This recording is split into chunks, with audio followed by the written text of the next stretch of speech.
Hola, ¿qué tal a todos? Les damos la bienvenida a un evento más del Festival Agua Blanca. En este día nos engalanamos con este escritor que nos acompaña para compartir su arte para todos.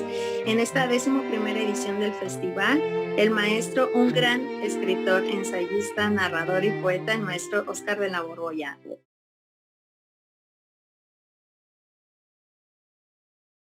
Claudia, buen día y buen día a todos los que nos están escuchando.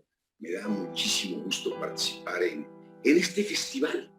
Creo que una de las cosas que mejor podemos hacer por nuestro país y por todos es acercar a la gente a la lectura, porque por ahí se abren un montón de puertas hacia muchos mundos y hacia muchos conocimientos, y creo que este tipo de festivales realmente permiten que la gente pueda interesarse viendo a algún escritor o escuchando el comentario de algún libro. Se prende la curiosidad y la verdad es un trabajo muy bello el que ustedes hacen. Es que felicidades por la 11ª edición, ya llevan sus años haciendo este esfuerzo. ¡Qué bueno! Sí, correctamente. Y bueno, este festival es multidisciplinario, sin embargo, la literatura siempre es algo que a mí en lo personal y a muchas de las personas que también nos seguimos el festival nos gusta la parte de la literatura porque conocemos este pequeño espíritu. En realidad, pues el arte y la cultura que siempre tratamos de mostrar, pues siempre van de la mano con todas las expresiones, tanto baile, danza, música, literatura. Y bueno, es esta parte del espíritu que sale, que nos deja un camino para conocer a cada uno de los artistas que comparten con nosotros. En esta parte como del arte, ¿cómo se ha sentido usted que toda la vida se ha manejado en este ámbito? Pues mira, para mí ha sido una verdadera fortuna el poder haber tenido las oportunidades para dedicarme a lo que más me gusta, que es leer y escribir. No he hecho otra cosa durante toda mi vida. Y eso me ha permitido entender algo importante. Nosotros nacemos como miembros de una especie animal, que es la especie del Homo sapiens. Tenemos como primos, pero no primos lejanos, primos con los que compartimos el 98% de nuestros genes con los chimpancés. O sea, no somos más que una especie de changos lampiños, y algunos más lampiños que otros. Yo, por ejemplo, me tengo que cubrir la calvicie por culpa de que no sé qué ingrediente extra me dieron, pero estoy a punto de perder todo el pelo. Pero no somos cuando nacemos más que un animal más. Y lo que permite que propiamente nos humanicemos es, como tú bien dices, todas las manifestaciones artísticas, todo lo que ha construido la civilización, y vamos despertando aspectos de nosotros que están ahí, pero que no nacemos con ellos. Por la música, por el baile, por la apreciación de la pintura, por el disfrute del cine, por el teatro, por el disfrute de la ciencia, por el asombro frente a las cosas de la tecnología. Aprendemos técnicas. También uno de estos rubros es, pues, estos mundos de ficción que amplían nuestro mundo, que a través de una novela o un cuento podemos meternos y vivir lo que otros han vivido. Se dice que no se experimenta nunca en cabeza ajena. Pues la verdad es que la lectura de la literatura nos permite experimentar en cabeza ajena. Y yo, gracias a lo que he leído, he tenido muchas vidas aparte de la que tengo. Me he podido disfrazar a veces de Harry Potter, a veces me he podido disfrazar de Bilbo o de Frodo, si pensamos en El Señor de los Anillos. He sido D'Artagnan, he sido un montón de personajes, y eso, lejos de haberme hecho perder mi tiempo, ha hecho que las horas que he invertido en la lectura se hayan terminado por convertir en parte del ser humano que soy. Un ser humano con un oficio que espero que rinda beneficios no solamente para mí, sino para los demás. O sea, el trabajo de volvernos propiamente seres humanos está en esta exposición a todas las manifestaciones artísticas, a todo lo que hemos hecho para que nos hayamos podido bajar de los árboles y no solamente meternos en una cueva, sino que ahora dispongamos pues, de todas las ventajas que da el haber nacido en el siglo XXI o el estar vivos en el siglo XXI. Y esto ha sido el esfuerzo de todos los que han, con su talento, con su trabajo, ido armando un mundo realmente humano, un mundo a la medida de nosotros, con todos los defectos que podamos tener, pero de todos modos estamos indudablemente mejor que cuando nos bajamos con un taparrabos de alguno de los árboles y traíamos una especie de hacha ahí muy rudimentaria en la mano para defendernos de lo que nos rodeaba. Ahora tenemos ya instalada una civilización y no apreciamos los milagros que hay. Eso de que la noche no caiga fatalmente y tengamos que estar oscuras, sino que inventamos velas, inventamos bombillas eléctricas, ahora luces ahorrativas, como la luz LED, que es una maravilla, casi no gasta energía, y no entendemos lo extraordinariamente maravilloso que por fin hemos conseguido sacar agua de las piedras. Yo le abro al grifo en la pared, que es de ladrillos, y sale agua. No tengo que irme hasta el río, tengo el agua a la disposición.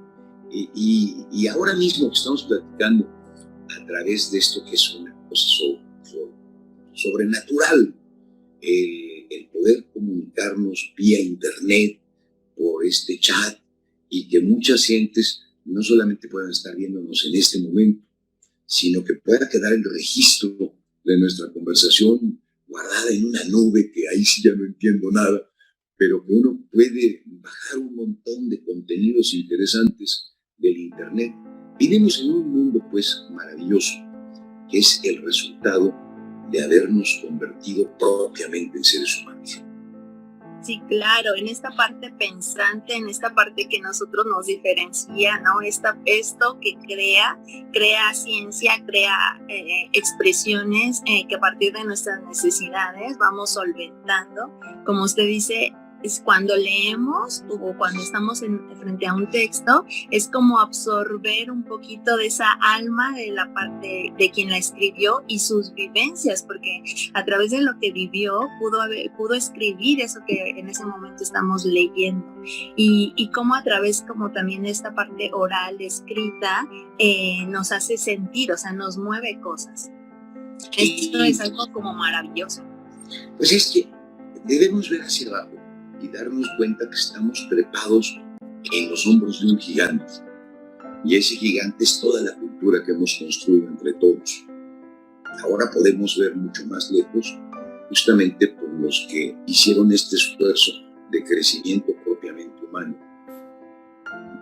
Y creo que hay una especie como de responsabilidad en todos.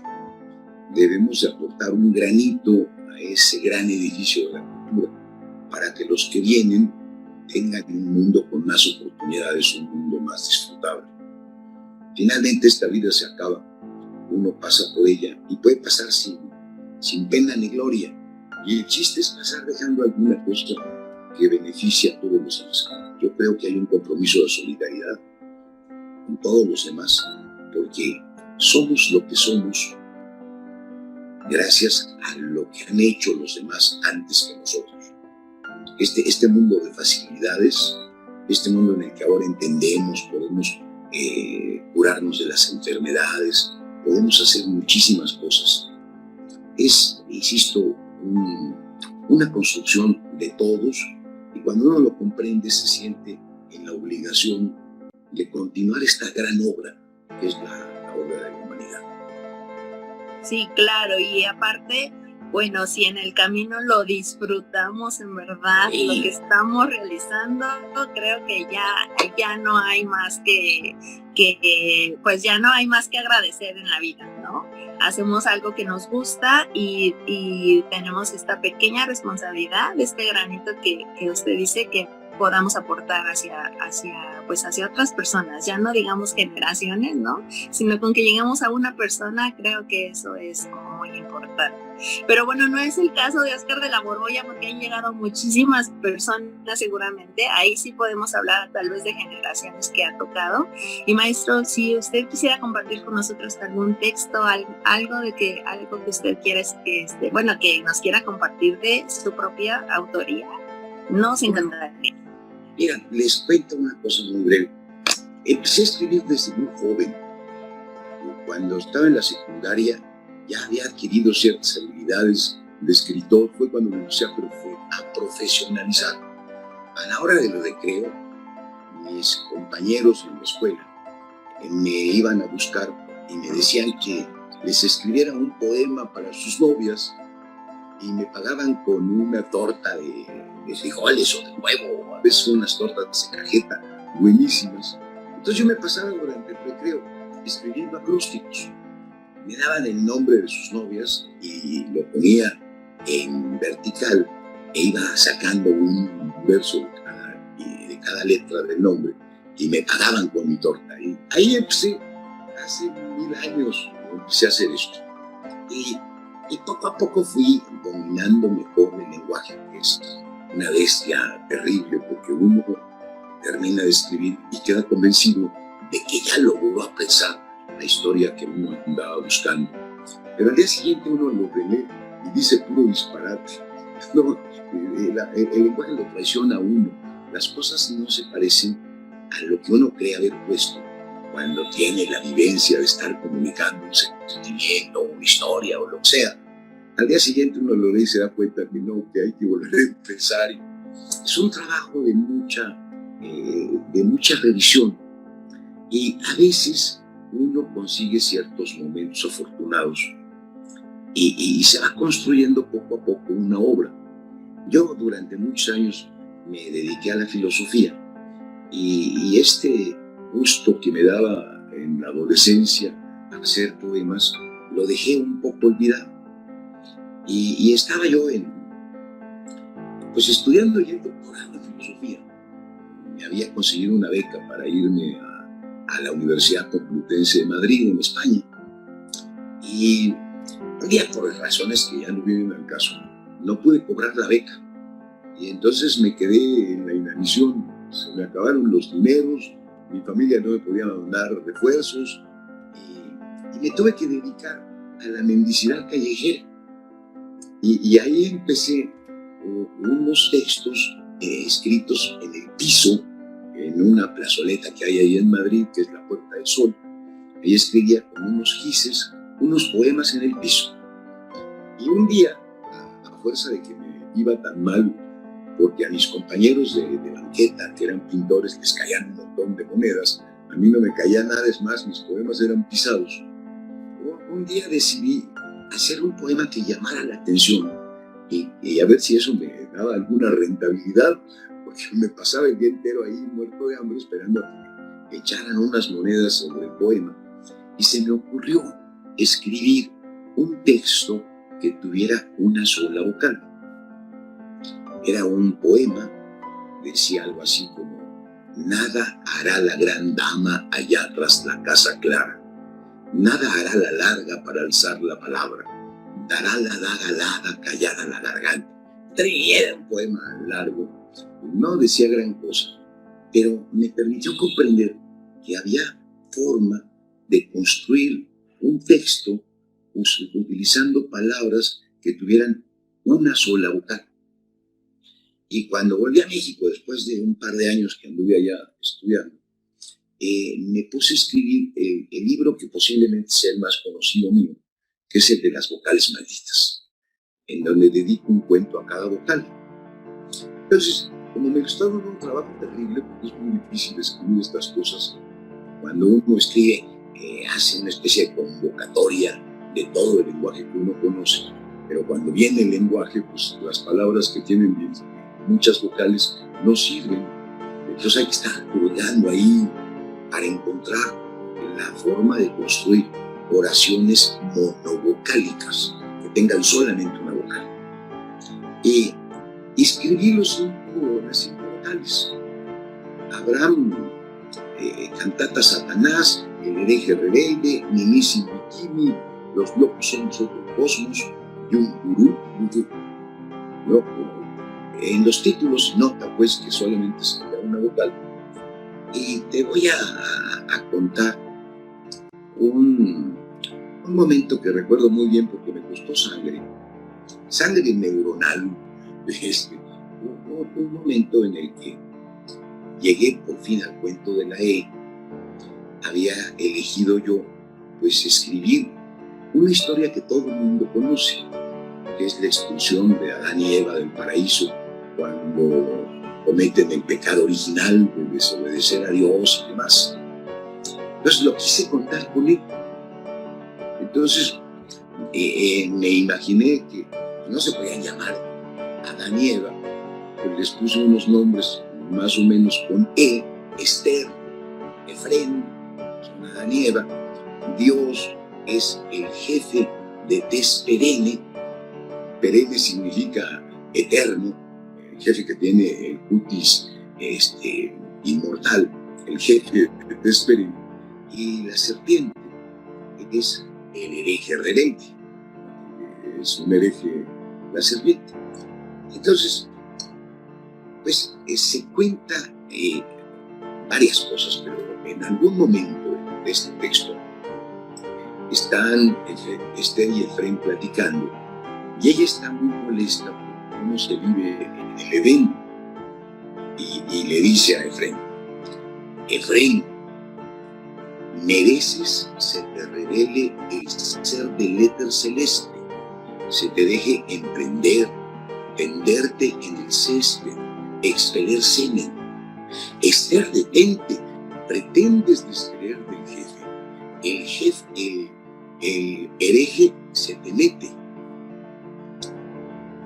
Y le contesta Esther: el jefe, ese vejete me prende, es jefe, regente, gerente, se cree en 3 reyes, es el jején del Edén.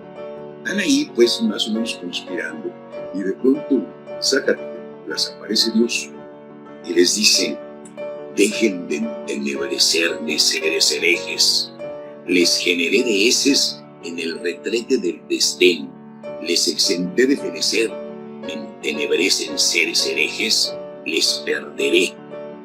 Esther, eres plebe del rebelde, te he de vencer, el degenere te preñe, el bebé te fermente, te prense estrecheces, de frente despeche, te cele, te frene. ¿No? Ahí está la maldición bíblica de paridas con dolor. y total, los corren del paraíso y se les ve perder el excelente ser, el verde se desprende, se regresa el vergel. Y ya hacia el final del cuento los alcanza el diablo y les dice: Esther, Efrén, espérenme, serénense. Perder el Edén es el destete. El jefe es endeble, depende del creer, del tenerle fe. Estrenen el entender rebelde, bésense, deseense, desde este mes se pertenecen, les pertenece el excelente, es menester vencer. Y ahí termina con una cosa que a mí me gusta mucho, porque eso de el entender rebelde, estrenen el entender rebelde, es justamente lo que hemos hecho, tratar de con la razón hacernos un mundo. Y ahí tienen pues una muestra de este libro que fue de hecho mi primer libro ya pensado con alguna madurez, lo mismo literaria que intelectual. Y conseguí algunos momentos bonitos. Por ejemplo, a mí siempre me han preocupado mucho los locos. Hay un libro maravilloso de Michel Foucault, que es La historia de la locura, en donde cuentan cómo han sido durante toda la historia maltratados los locos. En el fondo yo creo que muchas veces se ha confundido la locura simplemente con el hecho de que sean distintos, de que razonen de otra manera. Entonces, me son simpáticos los locos. Entonces, el cuento de la O se lo dediqué a un loco llamado Rodolfo, al que le van a aplicar los electroshocks. Imagínate, le dice la enfermera que se llama Socorro: Rodolfo, pon flojos los codos, ponlos como yo. Nosotros no somos los ogros, somos los doctos. Ahí están platicando y de pronto forcejea, golpea a las dos enfermeras, a Sor Socorro y a Sor Flor, y se queda con el médico, que es el doctor Otto. No se tiene que llamar así porque si no, no cabría en el cuento de la obra. Y le dice: Otto, don Rodolfo, ¿no? Porque ya estaba miedoso porque ya se dio cuenta que puede golpear. Dice: don Rodolfo, nosotros no somos los ogros. Nosotros, yo no domo, yo no drogo, solo ormo. Y le contesta Rodolfo: no, doctor, los shocks no son modos, son dolorosos. Nosotros no somos, nosotros solo somos lo otro, lo no ortodoxo. No somos lo morboso, somos lo otro. Y ahí habla un poco de la diferencia. Fueron momentos en los que logré transmitir mis ideas, además en un contexto de humor, y valiéndome, insisto, con palabras que tuvieran una sola vocal. Entonces, ese es un libro mío que salió hace más de 30 años y sigue todavía publicado por Penguin Random House, ahora lo edita, y ha tenido una gran difusión, porque a la gente le llama muchísimo la atención. Escribir una historia más o menos larga, con cuentos de 4 o 5 páginas, y todas las palabras que empleo tienen el requisito de ser completamente vocálicas.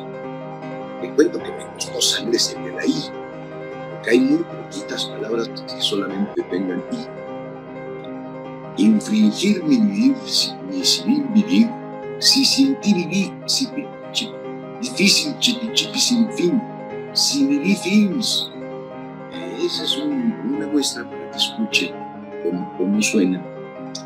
Y, en fin, ha sido uno de los textos que más me ha divertido, más trabajo me ha costado. Tengo ya como 20 y tantos libros ahora, pero lo recuerdo muy bien. Es el único libro que me sé de memoria casi, porque me costó, de veras, lo juro, muchísimas neuronas. Maestro, yo noto en sus textos una gran musicalidad. Ahorita que nos estaba contando, nos estaba describiendo su cuento de las vocales, obviamente hay un conocimiento extensísimo del español, definitivamente muchísimas palabras que no conocemos o obviamente embebió los diccionarios. Eso es una maravilla. Ya los extintos diccionarios ya casi ni los usan ahora los chicos, pero se oye una musicalidad en todos sus textos, aun cuando no es poema, se oye todo tan cantado, tan bonito.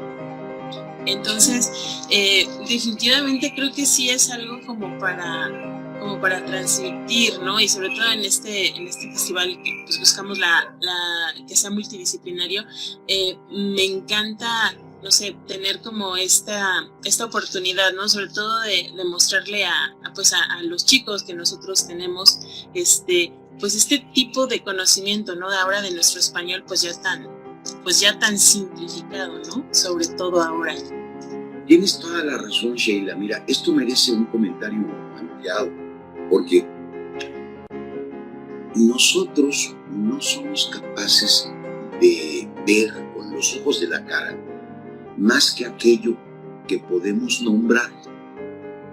Si no tenemos el nombre preciso de aquello que vemos, se nos vuelve borroso. El ejemplo más sencillo que te puedo decir es, si yo recorro junto con un botánico un bosque, salimos del bosque después de haber hecho el mismo recorrido, y al botánico le preguntan ¿qué viste? El botánico va a decir, yo vi cipreses, abedules, sauces, eucaliptos, y va a mencionar una cantidad de plantas que va a haber distinguido. Y si me preguntan a mí, yo voy a decir, vi árboles.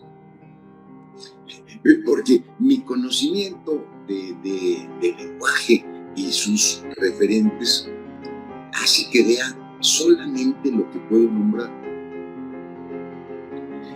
Hay algo que a mí me ha sucedido, que soy profesor de la universidad en la FES Acatlán, y mis alumnos traen este problema que tienen muchos jóvenes actualmente, de tener un vocabulario extraordinariamente pobre. Tienen una sola palabra para referirse a todo. La que suelen usar mis alumnos es jodido. ¿Cómo estás? Jodido. No. Pero hay muchas formas de estar jodido. Puede uno estar triste, apesadumbrado, taciturno, mohíno. En fin, son 50 palabras. Y no son palabras ociosas. Cuando uno identifica el estado emocional que tiene, por ejemplo, si uno está apesadumbrado, no jodido, sino apesadumbrado, eso es lo que significa es que uno siente el peso de alguien que lo está pisando a uno. La pesadumbre es la que logra identificar a quien nos la causa. No es lo mismo estar apesadumbrado que estar taciturno. Taciturno significa estar tácito, estar callado. Entonces, la solución para quitarse lo taciturno es ponerse a hablar. Cuando uno está jodido, efectivamente está jodido porque no hay puertas, no hay salidas.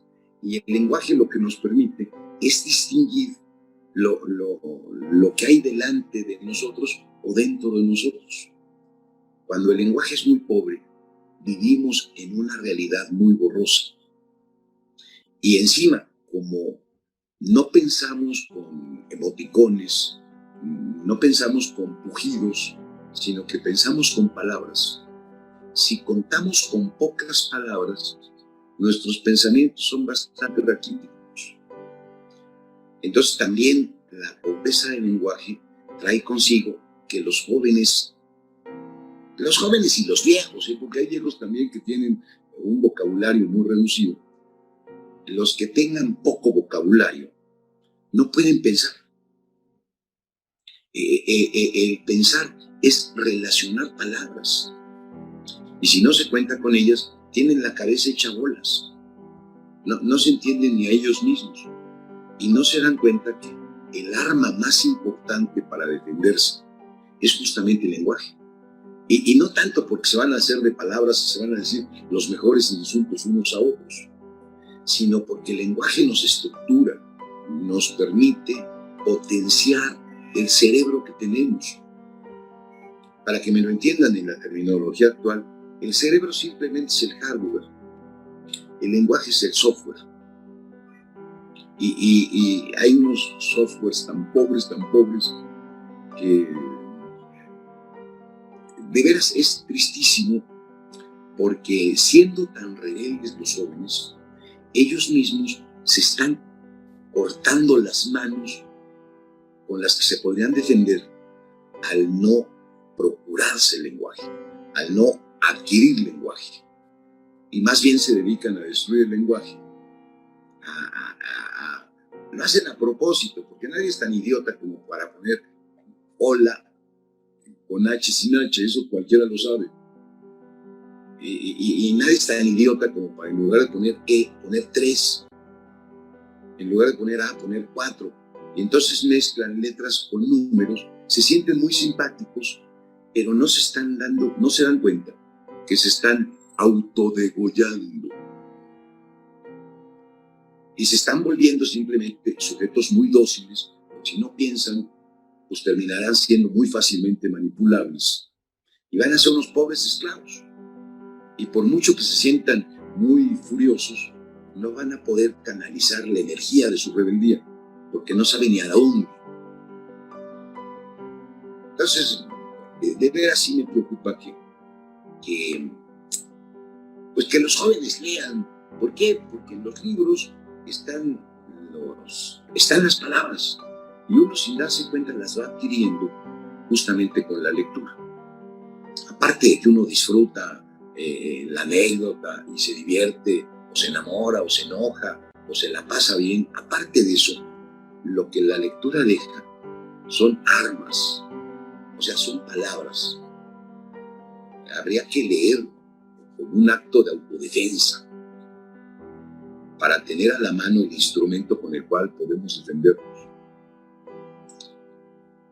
Esto que dice Maestro, perdóneme que me interrumpa, esta parte que nos dice que deberíamos de utilizar esa lectura como defensa es algo muy interesante, porque siempre no lo vemos de esa manera o no nos los han hecho ver, y a veces en los textos encontramos las palabras que justamente sentíamos, pero no teníamos el conocimiento, o sea, teníamos esta carencia del lenguaje, y al leer una frase, un texto, es donde podemos a lo mejor traducir un poco de lo que sentimos, y entonces ya tenemos esa herramienta, ya tenemos esa arma para saber comunicarnos, para saber esta parte de demostrar lo que somos, tal como son, sin seguir como un solo lineamiento. Sí, mira, otro ejemplo para que lo vean así clarísimo. Cuando uno ve una puerta. Cuando alguien que conoce todas las partes de la puerta, un carpintero, ve una puerta, ve no solamente la puerta, ve la chambrana, ve el batiente, ve el bastidor, ve la cara, ve el umbral, ve el dintel. Todo eso está en la puerta. Pero cuando uno nada más sabe puerta, no ve más que puertas. Y nos pasa con todo. El mundo se nos vuelve invisible y no nos damos cuenta qué pobre es nuestro mundo cuando no tenemos lenguaje. Y cuando empezamos a saber cómo se llama cada cosa, de pronto se vuelven mucho más nítidas las cosas. Y al relacionarlas como palabras, se vuelve mucho más potente nuestro pensamiento. Fíjate que las campañas de lectura deberían de decir una frase de un filósofo que es Wittgenstein: los límites de mi realidad son los límites de mi lenguaje. Si tengo 500 palabras, que son muchas, los jóvenes andan más o menos como con 200 palabras. Utilizan güey cambiando el tono de voz para referirse prácticamente a todo. Entonces, miren, les cuento un diálogo amoroso que he escuchado en los pasillos de la universidad. Hola, güey. ¿Sí, güey? No, güey. Ándale, güey. Órale, güey. No, güey. Día siguiente. Ya, güey. No, güey. Órale, güey. Bueno, sí, güey. Y luego, en otro escenario. Ay, güey. Ay, güey. Ay, güey. Y al día siguiente. ¿Vas, güey? No, güey. No, güey. Adiós, güey. Ahí está toda una historia de amor. Pero, perdóname, pero un gato siamés, esos que tienen una escala de maullidos maravilloso, emplean más palabras. Más palabras, ¿sí? En su apareamiento. Hay que oír a los gatitos siameses cuando se aparean, emplean más palabras que los jóvenes. Me parece terriblemente vergonzoso, pues. Sí, es muy fuerte esto del lenguaje, y es vital que los chicos se acerquen a la lectura, y no solo porque quieran ser escritores o porque sean asiduos a leer, sino simplemente en otras artes influye. Cuando yo veo una sonata de Chopin y dice tóquese con nostalgia, no saben qué es nostalgia. Sí, no. O sea, ya afecta en otros artes, en otros ámbitos, ¿no? O sea, es importantísimo que todos lean. Es que mira, hasta para ser empleado del Oxxo, para cualquier actividad en la que uno vaya a ganarse la vida, necesita uno poder contar con las palabras para explicar cuando lo acusan a uno de algo indebido, que eso que le están imputando no lo hizo uno. No se puede ni defender ante una acusación. Están verdaderamente inermes. Son como les decía al principio, Homo sapiens, o sea, changos lampiños, pero de veras humanizarse, pues una de las primeras escalinatas que nos conduce a eso es el lenguaje. Y hemos empobrecido tanto el lenguaje que es rarísimo que la gente use verbos compuestos. Por ejemplo, yo he sido, nadie lo opone, yo fui. Es más, en México está tan pobre el uso de los tiempos verbales que empleamos solamente pasado y presente. Ya no empleamos ni siquiera el futuro. No decimos nos veremos mañana, decimos nos vemos mañana. Y no nos damos cuenta. Mira, hay una novela muy simpática de George Orwell que se llama 1984. Es una distopía, una visión a futuro catastrófica, en la que hay unas secretarías de Estado, así como la Secretaría de Educación, la Secretaría de la Defensa, la de Gobernación. Hay unas secretarías, una de ellas es la Secretaría de la Neolengua. Y ahí Orwell se imaginó que el gobierno dictatorial, autoritario y demás iba a planear la destrucción del lenguaje, porque si las personas no tenían lenguaje, pues iban a ser sumamente dóciles. Entonces se dedicaban con la neolengua a quitar los adjetivos, quitaban todos y dejaban nada más uno. Actualmente se han quitado todos los adjetivos, o sea, todo lo que califica al sustantivo, todo lo que nos va a ceder con algún matiz, todo es padrísimo. Ya no hay más adjetivos. Se dedicaban a desterrar también los tiempos verbales. Todos los verbos se tenían que emplear en infinitivo. Bueno, parece mentira que esto que Orwell, allá por los años 50 del siglo pasado, vislumbraba como algo que iba a llevar a cabo el Estado, el gobierno, ahora son los propios jóvenes los que lo llevan a cabo. Como que tuvieran unas ganas de ahorcarse, de cortarse las manos, de amarrarse las patas, de volverse impotentes frente a la vida. Es de verdad gravísimo que no dispongamos de un conocimiento amplio del lenguaje y no lo podemos adquirir porque la televisión maneja un lenguaje muy pobre. Porque si en la televisión alguien aparece con unas frases que no se entiendan, la gente le cambia de canal. Entonces el mandato de los medios es utilizar un lenguaje muy sencillo. Entonces, donde podríamos adquirir lenguaje, no podemos. Tampoco adquirimos lenguaje en las conversaciones que se dan en plano horizontal, porque el otro tampoco sabe nada.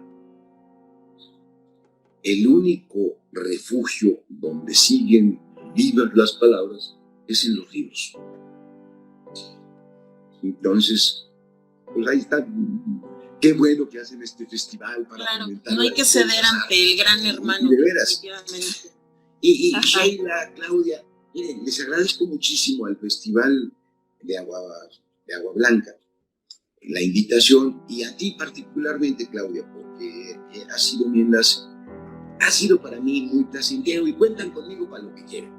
Ay, maestro, yo le agradezco muchísimo que haya pues que esté con nosotros y te le digo que nos comparta tantas cosas, porque en realidad estoy anonadada. Sí, que nos engalane, que nos engalane. porque la verdad es que es una delicia, se nos fue, como usted dijo, cuando uno está gozando del tiempo, pues dice 40 minutos, ¿a qué horas pasaron, no? O sea, de verdad ha sido todo un deleite estar escuchándolo, maestro. Ojalá que podamos repetir la experiencia. Con todo gusto, nos vemos aquí en la otra invitación. Y de verdad, cuídense mucho, pásensela muy bien y qué bueno que mantengan este espíritu de sostener el festival. Es una acción, con esto sí se hace parte. Muchas gracias, maestro, por participar en Agua Blanca. Nos veremos pronto por allá, nada más que se pueda salir uno a pasear. Ay, ojalá que sea pronto.